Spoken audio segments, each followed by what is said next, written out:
can't see my screen. Oh, that does help a little bit. But Here then, we go. Welcome to the Dialogues About Death show with your host, Chris Miller. There you are. good morning, everyone. Well, we both put our glasses on, and I can see your little ring light in your glasses.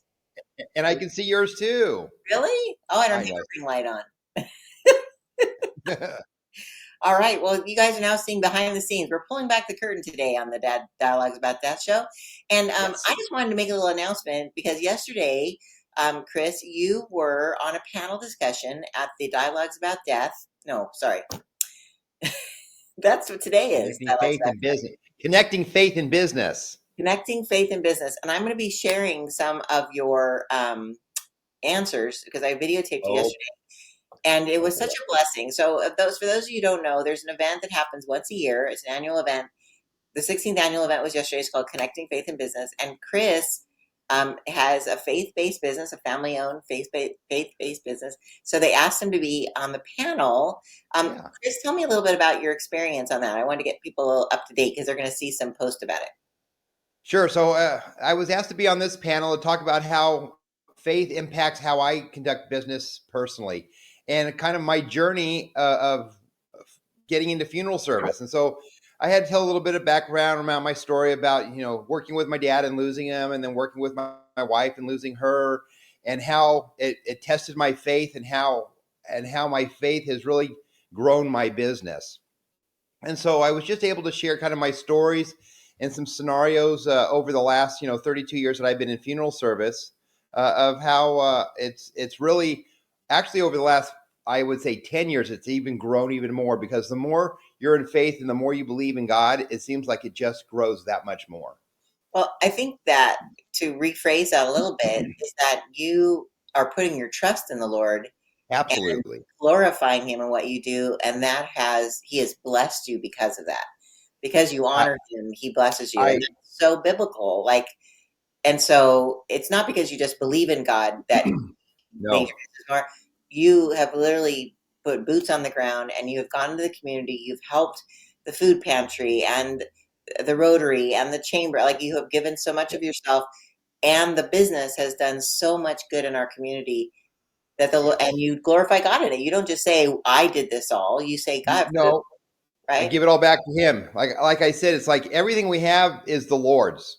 And it's just, we're a steward of how we use what he gives us. And so the more he provides for me and my staff and my business, the more I can give back to my community. Right. I love that. And it was so apparent yesterday because so many people came up to you after you spoke and were really like, what you had spoken about touched a lot of people. Like, it helped them kind of reframe how they were doing some things, and you gave them some guidance. And it was just such a blessing to see you in action, Chris. So I was just like, hey, just want to let you know. Yeah. When you're faced an obstacle like losing a loved one and stuff, you can't, if you have faith, they're going to move on to be with the Lord. And so I'm not, and I was talking to some of my friends about it too. It's like, they go, how can you just keep moving forward? It's like, you got to move forward. It's like, you put your trust in the Lord, that they're a good place sitting beside him. And I'm still here doing what the Lord has asked me to do. And it'll be my time someday down the road that I'll join him there. And everybody has their time here on earth. And we just need to utilize our time that he gives us. I love that. So true. And it doesn't matter. You obviously don't need to be in the funeral business to have this mindset. The event was all about people from every walk of life. There were people that did roofing repair. There was people that did insurance. There was people that had accounting companies, and their focus is basically putting Jesus as the CEO of their business. And so having him take the wheel, so to speak. So I just love that event. And I'm so glad you were able to, because I spoke too. Yeah. It was just like fun. Yes. We both could be on stage at different times. Yep. Yay. All right. Well, today is episode 17, and we're calling this Free for All Friday. We're going to do some rapid fire questions for Chris, because we were going to call it mailbag, but it's not Monday. You can't call it mailbag Monday when it's Friday. Yeah. So that's right. You have to have little fun words. So a little tongue in cheek. There you go. Oh, and we do have some people joining us live. Let me share how awesome they are. Let's see here. We have Haley. She saw you at CFB, Connecting Faith and Business, and it was an amazing panel. So that's Yes, awesome. it was. It was awesome. And then Erica, good morning. Good morning, Good Erica. morning, Erica. Good morning. Keisha, good morning. And she was at the event as well. She was awesome. Yeah. That is good. Oh, and Steve says he loves that we were there Oh, at the event. So thank you. he was there as well. We have an awesome community support, right? Yes, we do. All right. Well, let's get to these rapid fire questions. It's going to be like a You super bet. short show. And also, before I forget, our next show is going to be on November 15th. So the Yeah. topic shall be determined, but I just want to let you know. So again, today is Free for All Friday. And since we're coming up to Halloween and Yes. Dios de los Muertos, which is Day of the Dead, we thought we would Yes. ask a little themey questions that came in over on. Okay. Sounds So I'm going good. to go off screen. I'm going to ask these questions, go off screen so you can answer them. And let's ask you this first one. Okay. So it's getting close to Halloween. So anything spooky ever happen on Halloween at the funeral home? This was a question that came in. So I'm going to go Sure. off screen and let you answer that. All right. Okay. So has anything ever spooky happened at the funeral home?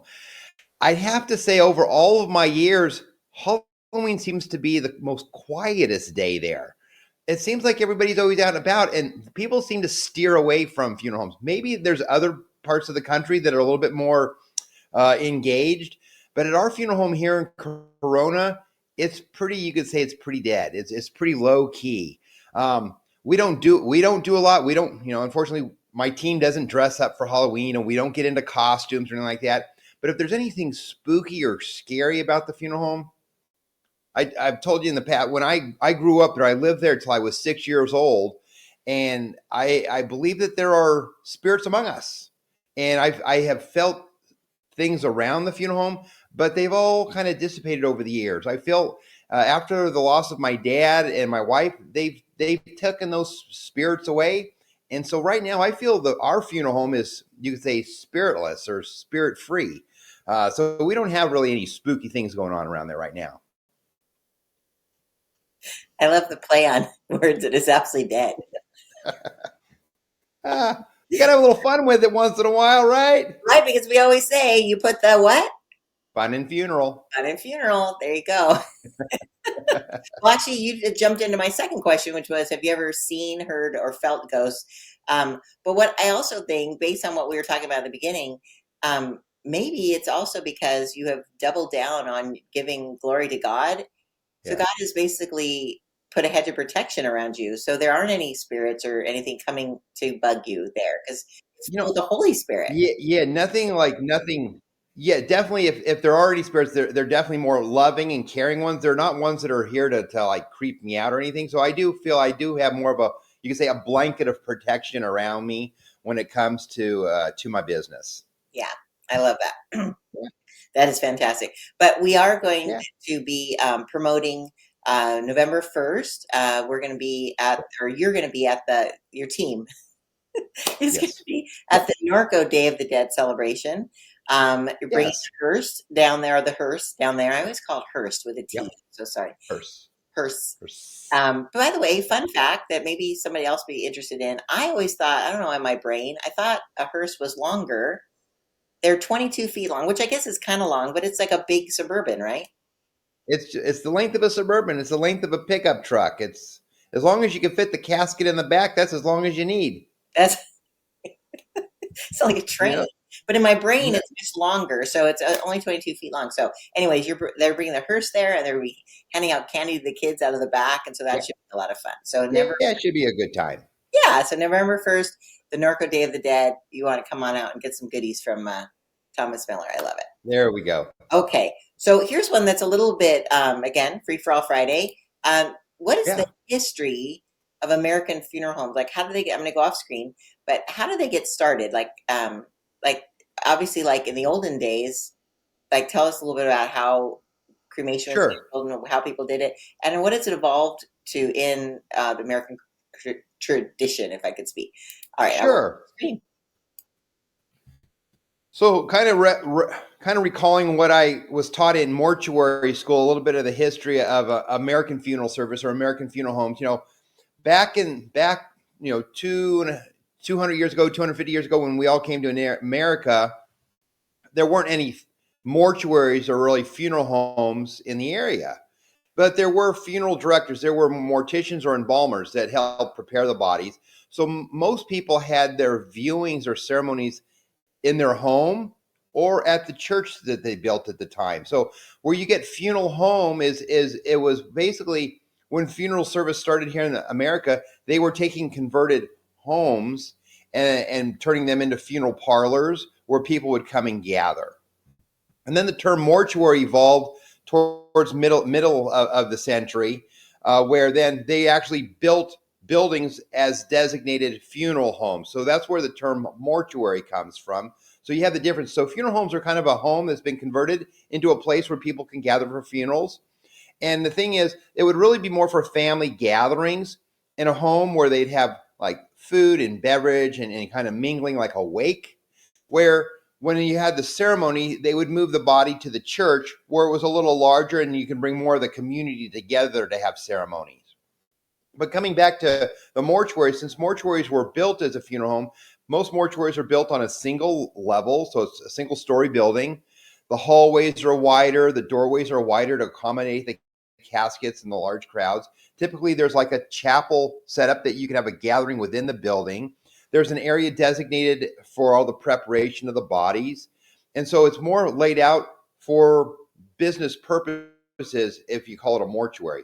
And where if you go to a funeral home, you're going to have like a house that's been converted. So you have all these little tiny rooms. So it's really more difficult to have gatherings in there. And then there's not the right, they would turn like a kitchen into the preparation area. So the rooms were smaller and not really conducive for preparing bodies. And then also there were basements and attics and different levels. And so they had to put elevators into some of these homes to make it work. So that's kind of the history and the difference between a funeral home and a mortuary and how it's evolved over the last 200 years. That's cool. So, but the home you lived in as a child, which is the current Thomas Miller Mortuary, Yeah, your office is actually in your childhood bedroom, which is really cool.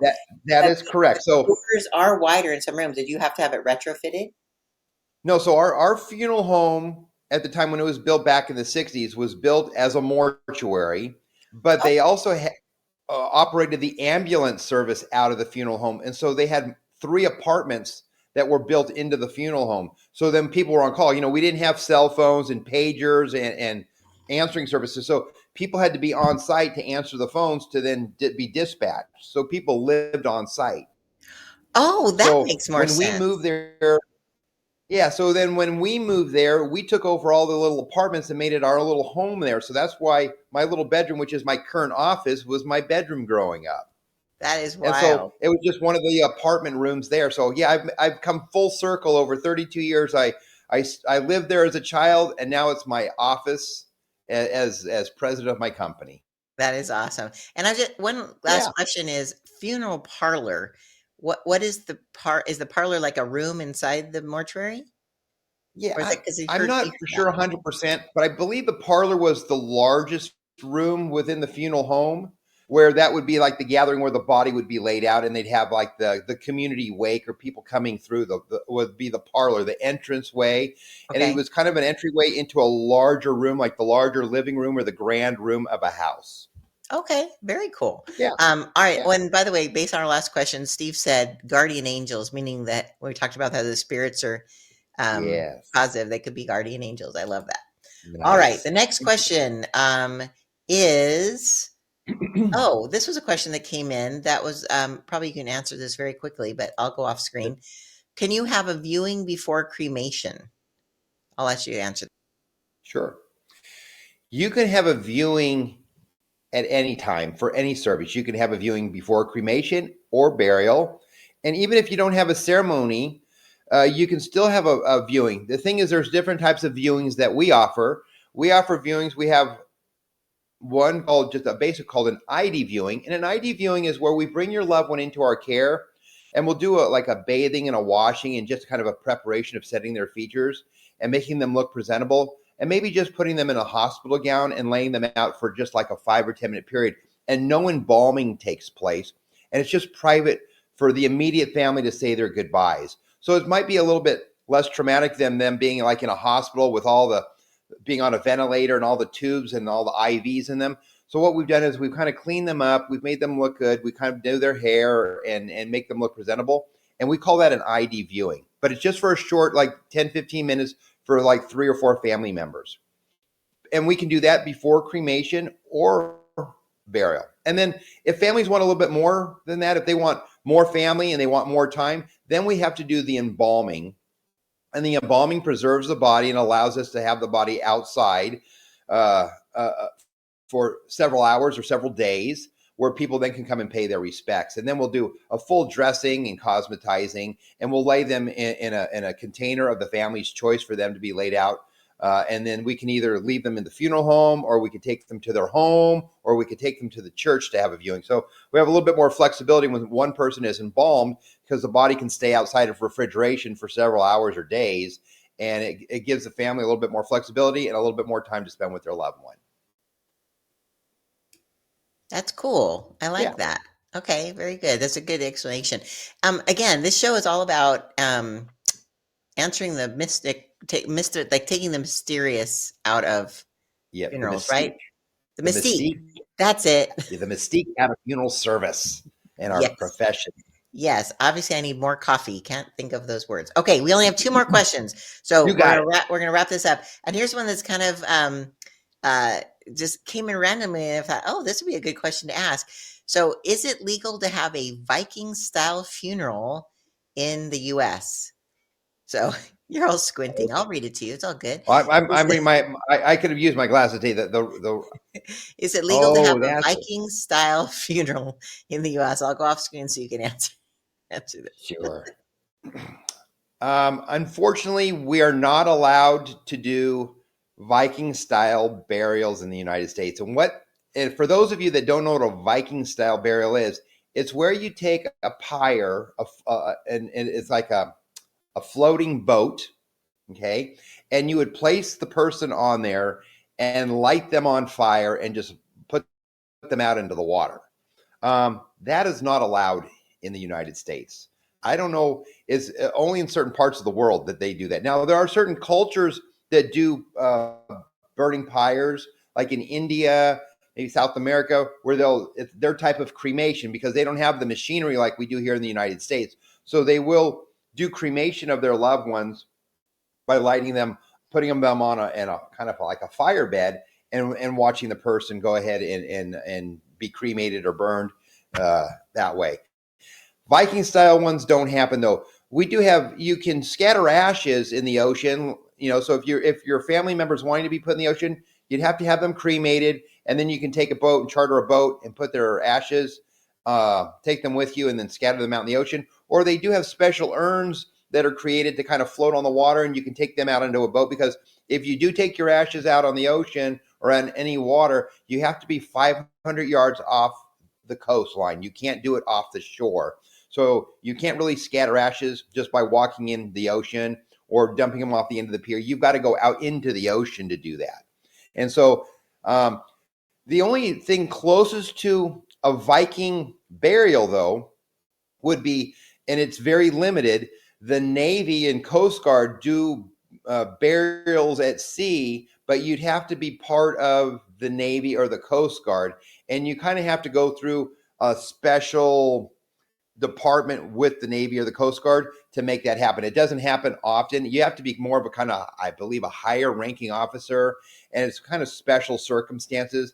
And you have to be 13 miles out into the ocean. So you got to be way out there to do that. And then they kind of coordinate it with, it's a special casket with holes, so it gets sunk to the bottom of the ocean. And they've done that for families, but it's very selective and it's very rare. That's interesting. I never even heard of that before. Yeah. That's interesting. Yeah. They don't cremate them on the ocean. It's just a casket that sinks. It's a casket that sinks. They put holes in the bottom of it so it fills up with water, and then it sinks to the bottom of the ocean, and they have to be over 13 miles out into the ocean. Wow. Okay. Yeah. I'm surprised they never. So it's kind of like in international waters. Okay. Interesting. Like the Pirates of the Caribbean, I thought that would be a kind of a cool part of the storyline, but I've never even heard of that. That's interesting. They've never done it. Oh my goodness. Okay. Yeah. So the last question is Okay. that has come in, and this is the final one, which is why do people have open casket funerals? And again, before you answer that, I just want to remind everyone that our next show is on November 15th. So tune in for the fun, putting again the fun in funeral. There we are. And our final question of the day, and then we'll wrap it up, is Okay. again, why do people have open casket funerals? And explain that a little bit of like what somebody might not know what an open casket is. So I will go And off. I say, why not? My question is, why not have an open Why casket? not? Why not? All right, I'm gonna let you answer that Sure. question in detail. Awesome. Sure. So, when families come in to make arrangements for their loved one, and if they're wanting to have a service with a viewing, the reason for an open casket viewing is really for personal closure for the family. Sometimes when a death occurs, it could be sudden. It could have been that person might have died out of the area, or it could have been something where there were family outside. We're not close anymore in our families, nuclear family. We're spread out all over the country, all over the world. Excuse me. And people don't have that ability to say their goodbyes. And so I think it's really important for grief to get over the loss of your loved one and showing finality that they're no longer with us by having an open casket viewing. That's why I find it so difficult when people, there's plane crashes or people are lost at sea or, they're missing persons and they never have closure. And those families go through such hard grief because they don't know if that person is really alive or if they've died or not. And so by having that open casket, and it's not easy for everybody, but I do encourage that's part of the grieving process and part of getting through the loss of your loved one is having that open casket to say your goodbyes and to have some closure. It helps the healing process. It helps you being able to move on after that loss. I love that. It does really help. And like you said, sometimes when things are hard, people want to avoid them, but then Yeah, it's it'll not actually stretch easy. out the grief process because you don't have the ability to say, I acknowledge that they are now That's right. not physically That's why here. it's so important. Is if anything, and when it comes to like children, there's another question. I'll piggyback onto that we don't have today. But people say, should I bring my children to a funeral? And I encourage them. Yes, allow the child to make their own decision. If they're an infant, if they're like maybe under like 1 year old, they maybe don't know what's going on.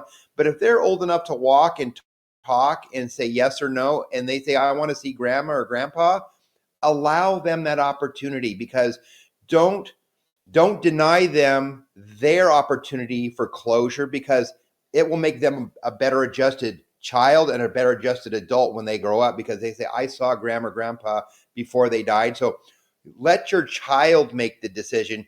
Don't make the decision for your child.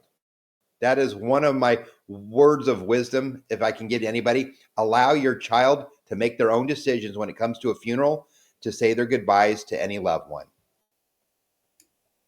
I love that. My mother was a very big proponent of that. And in our case, it wasn't asking our permission. It was like, we're all going because she said, she said that a funeral and a wedding are both a celebration of life. One is the beginning of a life together, and one Yep, is the end of a life, but you go there for the family. You don't go there for the person; they're already in heaven, hopefully. that's right. But their family is the one that you're going to support, and you always remember the people that came to your family's funerals. I still Yep. remember there was this one woman who I was on a board with, and she showed up my mother's burial, like at the Riverside Cemetery. Uh-huh. I was like, it wasn't something we promoted. It was just like, you can come if you want, type of Yeah. thing. And when she came, because that's very scheduled, right? They have it like every 20 minutes or Yep. whatever. Yep. It touched me that she took the time Mm. to It come is. and support me. And then also at my mom's funeral. So it is, I think sometimes we don't think of the family, we think of ourselves like, oh, I don't want to deal with that, Yep. or I don't want to see that. You don't have to walk up to the casket.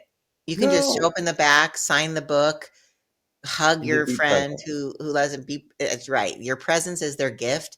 That is And correct. if you don't have time to go to the wake or whatever, that's fine. The fact that you came there and said, I love you, I'm here for you, And we've done other shows about what you do and how to help people, Yes. and we can go into more detail in future shows. But yeah, I think it's really important, and I'm really glad now that my mom made it a big deal, Yes. because all my friends who have attended their family's funerals have always said, it really touched me that you Mm. came to my dad's funeral or to my That's right. brother's or whatever. So I love that. We have one last comment that came in.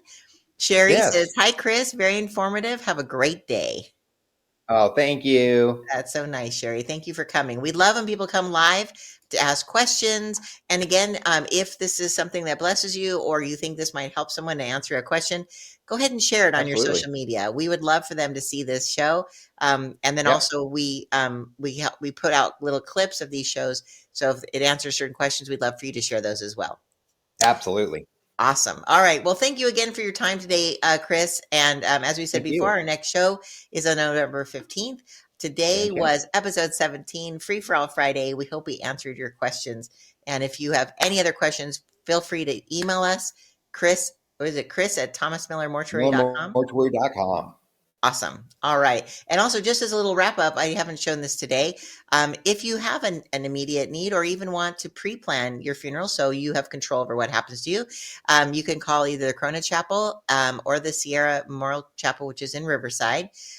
Or you can Yes. go to the website, because there's lots of answers Yep. there as well, thomasmillermortuary.com. .com. So, Chris, I just really appreciate your time again today, and You have bet. a fantastic weekend, everybody. You too. Take care, everybody. All right. Blessings to all. All right. God Bye bless. Bye bye. bye.